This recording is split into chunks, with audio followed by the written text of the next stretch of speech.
Cape Henlopen was one of the most beautiful places in America. Over 5,000 acres of public protected land. I'm proud of the work that I did to preserve it. Deep in that park is a bench that carries my son's name. I go there sometimes alone, sometimes with my kids or my grandkids, sometimes with Beau's 2 children. It's amazing and peaceful and beautiful, and a great reminder of the moral obligation we have to preserve and protect this planet.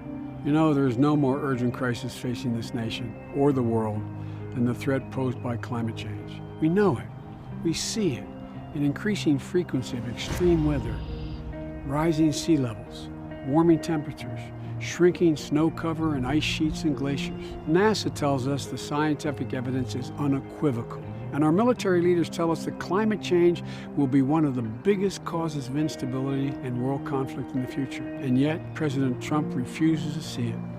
He denies the evidence in front of his own eyes. He hides the climate science produced by his own administration and is actively working to roll back what progress we've already made. We don't have any time to waste. I'm proposing a climate plan that's as big as the challenge we face.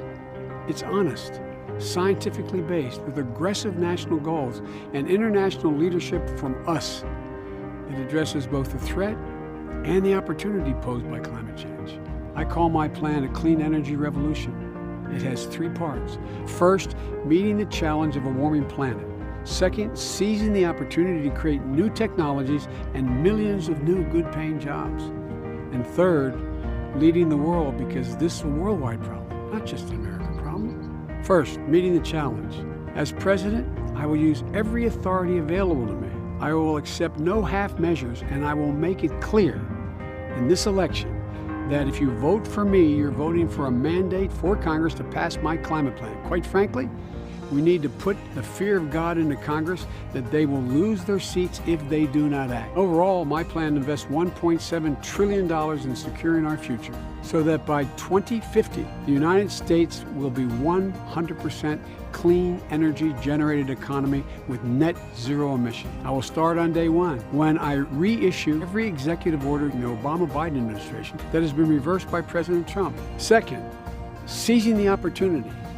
The old belief you can't create a clean energy future and create jobs is just that. It's old. It's not true. We can, but we have to get moving. Right now, China is investing $3 for every $1 we're investing in renewable energy. That's giving China an edge on technologies of tomorrow, and Trump doesn't even see that. My plan will put the United States back in the driver's seat, making the largest ever investment in energy and climate research and innovation that's ever occurred. That will make America the world's leader in clean energy by the year 2025. We can have manufacturing revolution right here in America with clean energy. Just think about it. If Arizona is going to lead the world in solar, those panels should be made in Pittsburgh and Detroit, not Beijing. You know, we're not going to forget the workers either. The workers who, through dangerous and backbreaking labor, powered our industrial rise and fueled America's prosperity through the 20th century. And we're going to hold polluters accountable. The worst environmental burdens have fallen heaviest along racial lines and in our poorest communities. That's going to end if I'm president, and I will direct the EPA and the Department of Justice to get back on the job. And thirdly, we have to lead the world. The United States only accounts for 15% of global carbon emissions. The rest of the world has to step up as well. I'll rejoin the Paris Climate Accord on day 1. We have to go much faster and further than that, and I will rally the world to do so. I'll repair the damage that's been done with our allies under this president.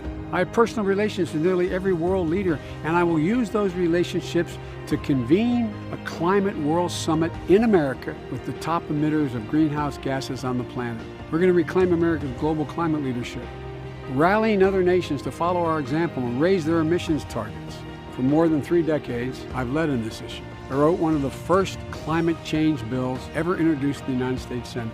As Vice President, I oversaw the single largest investment in clean energy in our nation's history, over $90 billion. I fought along with President Obama to double the efficiency of our cars, which would reduce our oil consumption by 12 billion barrels, and for a clean power plan that limited carbon emissions from both existing and new power plants. As president, I will lead America and the world to not only confront the crisis in front of us, but to seize the opportunity it presents. Look, we can do this, and we will, because we have no choice. We know we can meet this challenge. I know we can meet the moral obligation we have to our kids and our grandkids and to each other. We can deal with this problem. We just have to act. Look, folks, climate pollution is carbon pollution. It's man-made. We created the problem, and we can solve it if we act now. This is what America does best, solving big problems with big ideas. That's who we are. That's who we've been. We're the United States of America, and there's not a single thing we cannot do, and the world badly needs us to do it.